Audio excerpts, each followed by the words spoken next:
नमस्कार दोस्तों, स्वागत है आप सभी का आपके अपने YouTube चैनल नॉलेज पंडित पर। दोस्तों, मैं रोज की तरह आपके लिए आज एक नया वीडियो लेकर आया हूं जिसमें प्रीवियस ईयर्स क्वेश्चन है और 50 एमसीक्यू क्वेश्चंस का ये टेस्ट है पेपर सभी एग्जाम्स के लिए इंपॉर्टेंट है। तो चलिए शुरू करते हैं।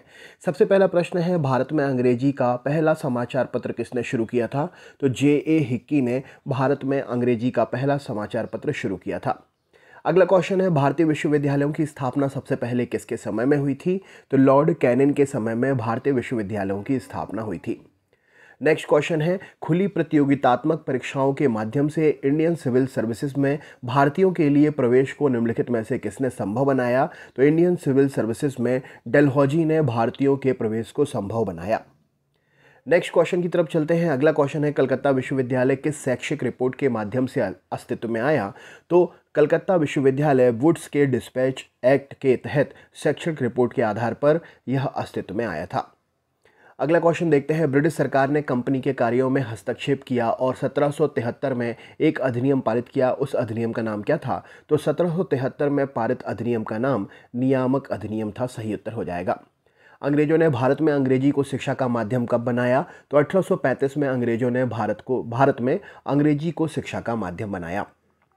भारत के किस गवर्नर जनरल ने डाक सेवा की शुरुआत कराई थी? तो गवर्नर जनरल की बात हो रही है तो लॉर्ड वॉरेन हेस्टिंग ने यह डाक सेवा की शुरुआत कराई थी। ऑप्शन नंबर डी सही उत्तर हो जाएगा।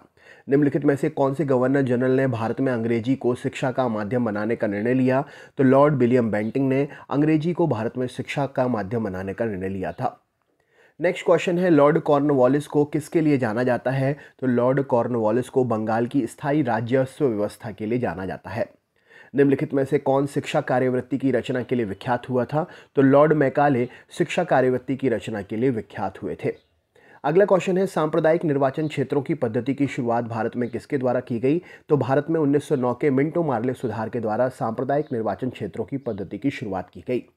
बंगाल की एशियाटिक सोसाइटी जो कि 1784 में स्थापित हुई थी, उसके प्रवर्तक कौन थे? तो sir William Jones Asiatic society के प्रवर्तक थे। अगला क्वेश्चन है, भारत की शासन व्यवस्था में पहली बार प्रतिनिधि एवं लोकप्रिय तत्व को समाविष्ट करने का प्रयास किस माध्यम से किया गया? तो लोकप्रिय तत्व और प्रतिनिधित्व इनको समाविष्ट करने का प्रयास 1892 का भारतीय परिषद अधिनियम के द्वारा किया गया। भारतीय सिविल सेवा में चुने गए पहले भारतीय का नाम क्या था? तो सुरेंद्र नाथ बनर्जी भारतीय सिविल सेवा में चुने गए पहले भारतीय का नाम था। अगला क्वेश्चन है, निम्नलिखित में से किस उद्देश्य से साइमन कमीशन का गठन किया गया था? तो साइमन कमीशन का गठन आगे और सुधार करने के लिए भारत की उपयुक्तता की समीक्षा करने के आधार पर किया गया था। निम्नलिखित में से किसके द्वारा सती प्रथा पर रोक लगाई गई थी? तो लॉर्ड विलियम बेंटिंग के द्वारा सती प्रथा पर रोक लगाई गई थी। अगला क्वेश्चन है, स्वामी दयानंद सरस्वती जी का मूल नाम क्या था? तो मूल शंकर स्वामी दयानंद सरस्वती जी का मूल नाम था। वायसराय द्वारा नियुक्त किए गए हंटर कमीशन ने निम्नलिखित में से किसके विषय में तहकीकात की थी? तो हंटर कमीशन ने जलियांवाला बाग त्रासदी के विषय में तहकीकात की थी। अगला क्वेश्चन है, 1909 के इंडियन काउंसिल एक्ट का एक अन्य नाम क्या था? तो मार्ले मिंटो सुधार इंडियन काउंसिल एक्ट का एक अन्य नाम था। ब्रिटिश क्राउन ने ईस्ट इंडिया कंपनी से भारत पर प्रभुसत्ता किस वर्ष में प्राप्त की थी? तो ब्रिटिश क्राउन ने ईस्ट इंडिया कंपनी से भारत पर प्रभुसत्ता जो है 1858 में प्राप्त की थी।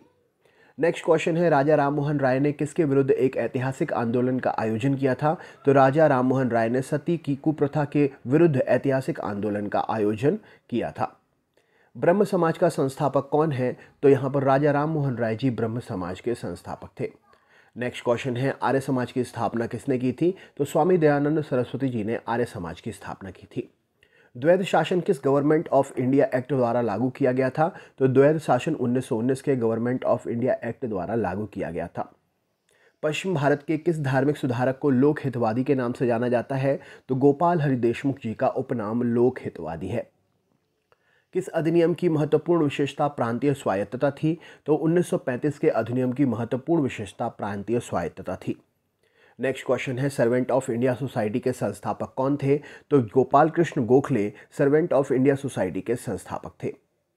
अगले क्वेश्चन पर चलते हैं, मिलान करना है। केशव सेन इन्होंने किस समाज की स्थापना की थी? दयानंद सरस्वती जी इन्होंने किसकी स्थापना की थी? आत्माराम पांडुरंग जी और सैयद अहमद खान। तो यहाँ पर ऑप्शन नंबर सी प्रश्न का सही उत्तर हो जाएगा।